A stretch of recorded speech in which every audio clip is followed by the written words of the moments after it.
Bem-vindos à Hora da Europa. Como habitualmente, eu e a minha colega eurodeputada Maria da Graça Carvalho abordaremos dois temas da atualidade europeia com relevância global. Nossa conversa de hoje falaremos sobre a atribuição do Nobel da Medicina, o papel da investigação europeia e as mulheres na ciência e sobre a revisão intercalar do quadro financeiro plurianual 2021-2027. Maria da Graça, quer introduzir o tema do Nobel da Medicina? Muito obrigada. Começo por cumprimentar o meu colega Carlos Zorrinho e a todos que nos estão a ouvir. Hoje, esta semana começou com uma boa notícia. O Prémio Nobel da Medicina 2023 foi atribuído a dois investigadores, a Katalin Karikó e a Drew Weissman. A Katalin Karikó, a investigadora húngara, que há muito saiu da Hungria e tem trabalhado na Alemanha, nos Estados Unidos, mas este prémio foi dado pelo trabalho numa tecnologia muito inovadora que esteve na base do desenvolvimento das vacinas que a maior parte de nós levámos, e foi a grande solução para resolver mais depressa a crise do Covid, a pandemia do Covid-19. Portanto, a tecnologia do mRNA.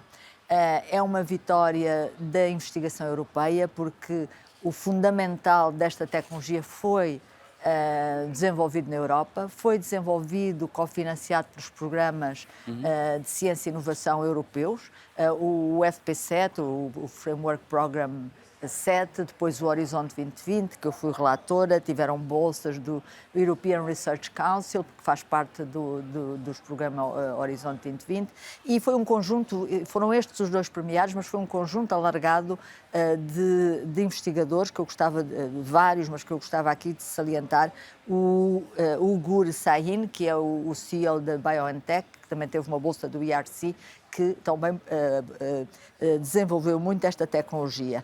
Portanto, uma vitória também da investigação fundamental.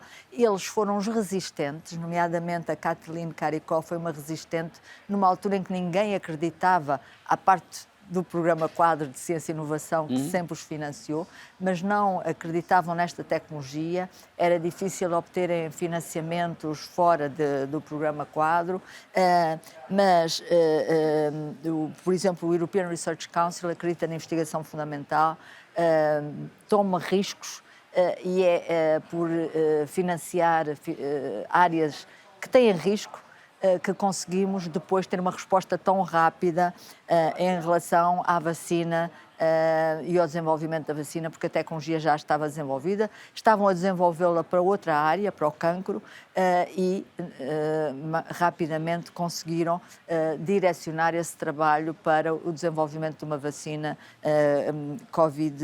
contra o Covid-19. Não sei se o Carlos quer comentar esta questão. Sim, de facto é muito importante aquilo que a Maria da Graça referiu. Normalmente o Prémio Nobel da Medicina é sempre entregue a uma investigação que tem um impacto muito forte, mas muitas vezes o impacto é um impacto de alguma maneira disseminado no tempo. Neste caso, esta investigação sobre o mRNA e, portanto, sobre a capacidade de transformar genes em proteínas, foi muito determinante para salvar vidas imediatamente, no caso do Covid.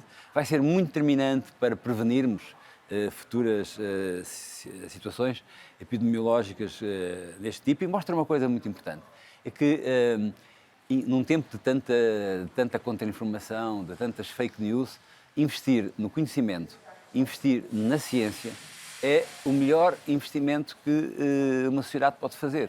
E é muito importante que a União Europeia tenha, previamente e depois, tenha feito o investimento que referiu. É também relevante, como disse, que tenha sido uma investigadora húngara, embora trabalhando em equipa, na Pensilvânia, a ter trabalhado neste projeto. É importante que ele tenha sido desenvolvido por uma empreendedora, cientista, europeia também, alemã, neste processo, e é também importante, a propósito disto, referir a questão da igualdade de género na ciência e no conhecimento. Neste caso, tivemos duas cientistas muito envolvidas. No quadro da ciência, a distribuição é muito equilibrada, há 54% de mulheres na ciência e tecnologia na Europa. Em Portugal há 52%, mas, por exemplo, em algumas áreas específicas, como as tecnologias de informação, a falta de as energia. engenharias, isso não é tanto assim. E, portanto, é também fundamental continuar neste caminho, e, nomeadamente, ter a igualdade de género como um critério na escolha dos projetos, ter a igualdade de género como um tema nos projetos e ter mulheres nas estruturas também ao mais alto nível. Eu iria agora introduzir o tema das migrações, que é um tema também muito importante, que foi também discutido recentemente. Peço desculpa, não é as migrações, vou falar antes do quadro financeiro plurianual, e que tem muita ligação com aquilo que acabámos de referir. A União Europeia deu boas respostas, designadamente à questão da Covid, deu boas respostas aos impactos da guerra. Isso tem um impacto positivo, ou seja, os cidadãos esperam mais da Europa. Os cidadãos esperam mais respostas conjuntas da Europa. Mas para que isso aconteça, é preciso que existam mais recursos. É preciso mais recursos também comunitários e mais recursos partilhados e mais recursos comuns. E estivemos numa fase de revisão intercalar do quadro financeiro plurianual 2021-2027. A Comissão Europeia propôs um acréscimo de 100 mil milhões de euros a esse quadro. O Conselho continua renitente, embora tenha recentemente aberto um processo de possível negociação, em particular na área mais crítica, que é a área das migrações, que é a área mais crítica neste debate, e o Parlamento Europeu acrescentou ainda na sua proposta, mais 10 mil milhões a esse valor, designadamente mais 3 mil milhões para as tecnologias estratégicas, que é muito importante, mais 2 mil milhões para as migrações e política externa, mais 3 mil milhões para podermos todos pagar os juros dos planos de resiliência, recuperação e resiliência, porque os juros também subiram, a Europa endividou-se conjuntamente, terá que pagar conjuntamente, e algo que para mim é muito marcante ao nível da ajuda humanitária, das catástrofes, os 2,5 mil milhões de euros propostos pela Comissão foram acrescidos de mais 2 mil milhões da nossa proposta. Eu espero que o Conselho perceba que os cidadãos europeus precisam de respostas e os cidadãos europeus, neste momento, exigem mais da União Europeia, e a União Europeia precisa de recursos para poder fazer. Quero comentar. Estou de acordo.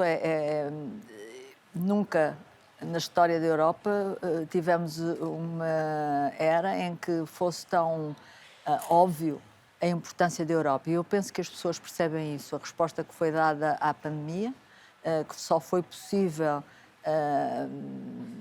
ter uma solução porque a Europa esteve unida, e o tema que falámos das vacinas foi exatamente